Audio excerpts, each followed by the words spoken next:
Okay, guys.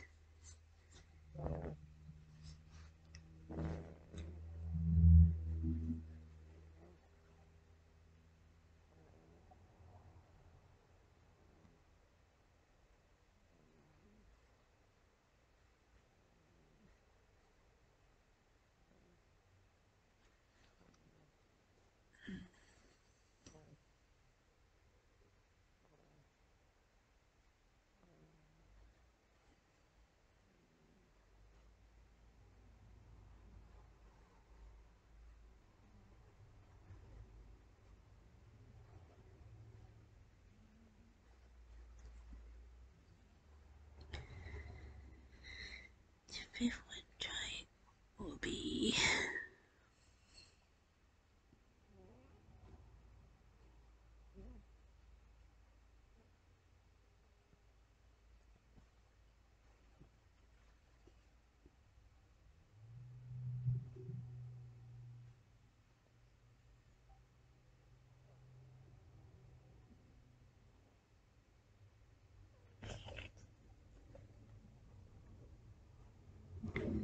let's do top 10 major crimes solved by normal people.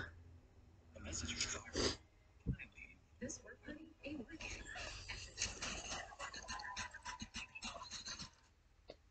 I told them I beat them there. Welcome to Watch Mojo, and today we're counting down our picks for the top 10 times regular people help solve major crimes. Just if you find anything else, just keep up on this. For this list, we're looking at criminal cases that were resolved due to exceptional investigative work by ordinary citizens. Which of these average Joes left you thoroughly impressed with their sleuth skills? Let us know in the comments. Number 10. Margaret Davis solves her son's murder. A mother's love can certainly be the greatest love of all. Only a mother will know what it feels like to lose a child. It's part of your soul that just goes out like that. And it's just filled with pain. English software engineer Stephen Davis was murdered by gunmen in his Makati, Philippines apartment in July 2002.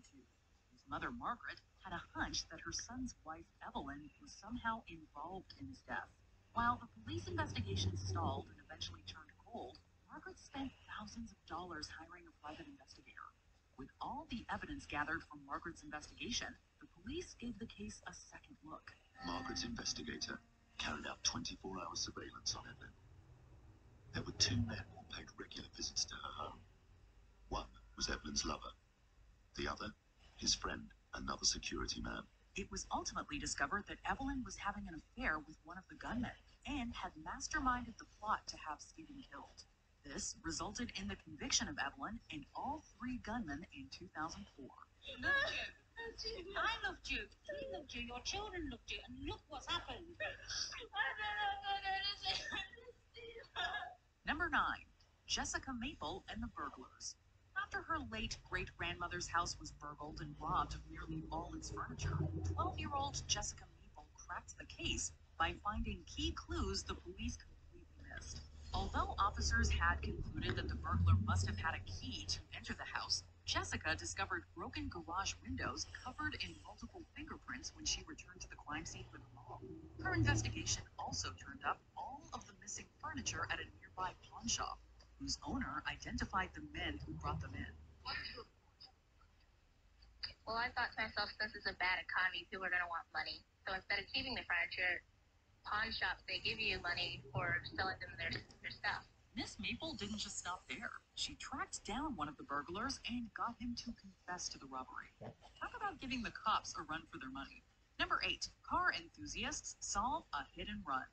The community of readers on the automobile blogging site Jalopnik put their expansive car knowledge to the ultimate test in April of 2012, when 57-year-old Betty Wheeler lost her life in a hit and run. Hoping to get some help from the online community, police uploaded a picture of a small piece of metal they believed had broken off the vehicle. It's only worth it if you enjoy it. The Globe Ultra. In the collision. And Jalopnik readers got right on it. They linked the metal to an early 2000s Ford F-150 pickup in a matter of hours. They gave police a piece of information that was critical in identifying the driver and passenger of the vehicle. Both men were later arrested and convicted of felony hit and run. Number 7. Yakov German tracks down a kidnapper and killer. The disappearance of the young Libby Kletsky sent shockwaves through his Orthodox Jewish New York neighborhood. This is every parent's nightmare, but this type of incident is extremely rare. Those waves were certainly felt by Yakov German, a property manager who took it upon himself to find the missing boy. Yakov traced Libby's movements using surveillance footage from stores and houses on his school route. This ended with footage from a car leasing company showing Libby getting picked up by Levy Aaron, a man from the same neighborhood. You see somebody opening a door, kid going in, closing the door, gold car. We see from the other camera going back to the front of the car, going into a seat, and we see the car going out. Yakov's efforts led the police to the perpetrator. Police found only remains upon Aaron's arrest. Just 2 days after Libby disappeared, thousands of Hasidic Jews from across America gathered in Brooklyn to grieve the devastating and unthinkable loss of one of their own. Number 6. A Klansman gets his comeuppance. In 1964, two 19-year-old African-American students in Mississippi, Charles Eddie Moore and Henry Hezekiah Dean, were abducted and drowned. The police investigation was allegedly clouded by their prejudice, and the case was closed after a few months. Some 40 years later, Moore's brother Thomas teamed up with a documentary filmmaker. They tracked down the man responsible for the killings, James Ford Seal, who was initially reported dead. Their case did not come to the forefront like the New Yorkers, civil rights workers. Yeah. Ben Cheney was also amongst them, but the people they really wanted to solve the crime for was Schwerner and Goodman. Yeah. They didn't have the Dean Moore case didn't have the benefit of those people associated with the case. So I took it up and found Thomas after about a year of looking for him. Thomas's and producer David Ridgen's discovery allowed the case to be reopened, resulting in Seal's arrest and conviction by a federal jury. He was sentenced to 3 consecutive life terms and died in prison in 2011. Number 5. Celia Blay catches an internet predator. William Melcher Dinkle, a 47-year-old nurse from Minnesota, frequently posed as a 20-something-year-old woman in online chat rooms. He encouraged young, depressed adults to take their own lives, sometimes for his viewing pleasure. William's scheme was discovered by Celia Blay, a pensioner from England. Blay struck up a conversation with a teenager online and learned that she was being goaded by William. Sometimes it's a serious and helpful and supportive side. Other times, there are people deliberately trying to push others over the edge. Celia devised a plan with the teenager and was able to collect evidence against William, with which she convinced U.S. authorities to lay charges. He was stripped of his nursing license and sentenced to jail time for assisting and attempting to assist in the deaths of 2 people. William Melcher Dinkle had to come to this courthouse 5 minutes from his house to face the allegations. All because a woman thousands of miles away wouldn't give up. Number 4. Bradley Willman and the Predatory Judge. In the late 1990s, Canadian private investigator Bradley Willman developed a Trojan horse disguised as a picture file, which he posted on several websites frequented by predators. Once downloaded, the file gave him unfettered access to the individual's computer. This allowed him to pore over their emails and other documents, then turn over important information to watchdog groups. His work culminated in the arrest of Ronald Klein, a California Superior Court judge who had an abundance of damning evidence on his computer. Klein was disbarred and sentenced to 27 months in prison. Number 3. The murder of Abraham Shakespeare. For Abraham Shakespeare, winning a $30 million lottery was unfortunately the beginning of his troubles. Shakespeare bought himself a new car, fancy new house, lots more. But as so often happens, the slaughter winner's drama didn't stick to the script. That's because the money also brought unwanted attention.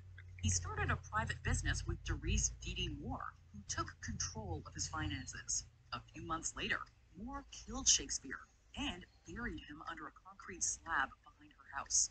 As the case garnered attention, users of the internet crime forum Web Sleuths started digging. In the beginning, we thought he was missing and he was hiding away. As the investigation continues, the evidence mounts that he... John Fetterman supports a woman's right to choose. He believes the government should stay out of it. He's personally could have died because of sinister beings.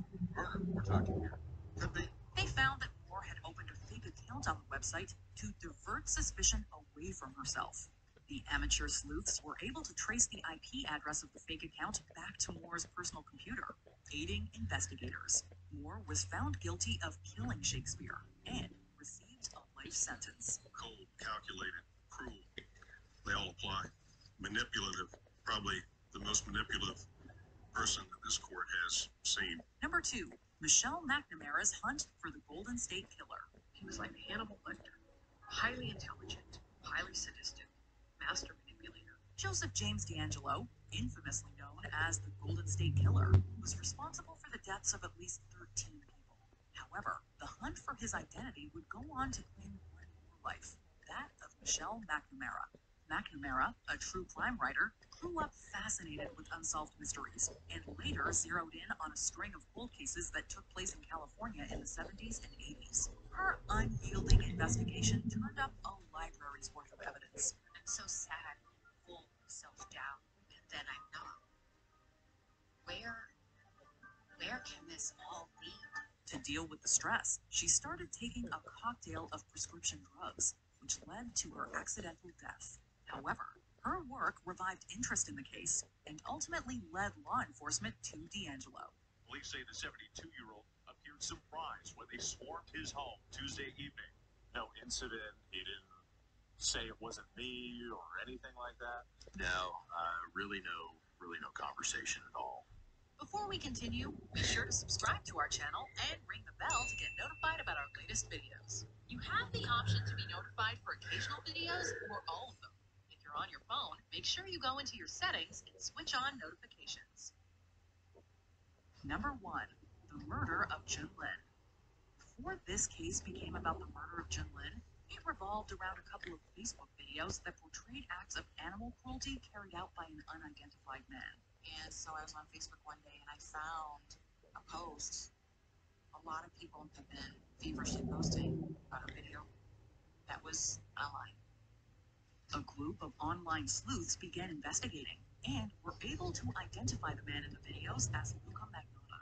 Magnotta later lured Lin, a university student in Canada, over to his apartment, where he murdered him and uploaded a video online. It was no longer a game of online. This is real world. The sleuth group was able to link that video to the ones involving animals and share their information with the authorities. A few weeks later, Magnotta was arrested. They finally caught him. It was just like a perfect way for Luca to go down. Luca was caught in an internet cafe because he couldn't stay away from his vanity. Do you agree with our picks? Check out this other recent clip. Alright guys, I will see you in my 6th one.